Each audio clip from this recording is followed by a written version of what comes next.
পাক সন্ত্ৰাসবাদী কঠোৰ হাতেৰে দমন কৰাৰ দাবীত ৰাজ্যৰ বিভিন্ন প্ৰান্তত প্ৰতিবাদৰ ঢৌ দেখিবলৈ পোৱা গৈছে। পাকিস্তানী পতাকা জ্বলাই প্ৰতিবাদ সাব্যস্ত।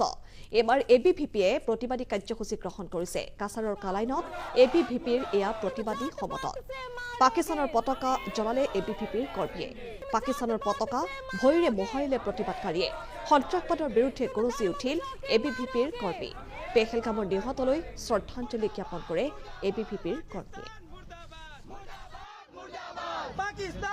অখিল ভারতীয় বিদ্যার্থী পরিষদের পক্ষ থেকে আমরা সবাই পাকিস্তানের পেহেলগামে হওয়া সেই নেক্কারজনক জঘন্য সন্ত্রাসীদের বিরুদ্ধে একটি প্রতিবাদী মিছিল বের করেছি এবং আমাদের ভারত সরকারের কাছে একটি দাবি যে ভারতের ভূস্বর্গ বলে আমরা কাশ্মীরকে জেনে থাকি, কিন্তু সেই ভূস্বর্গে যদি আমাদের ভারতবাসীরাই সুরক্ষিত না থাকলো তাহলে কি আমরা প্রকৃতপক্ষে ভারতে সুরক্ষিত আছি? এটা আমাদের সবার প্রশ্ন।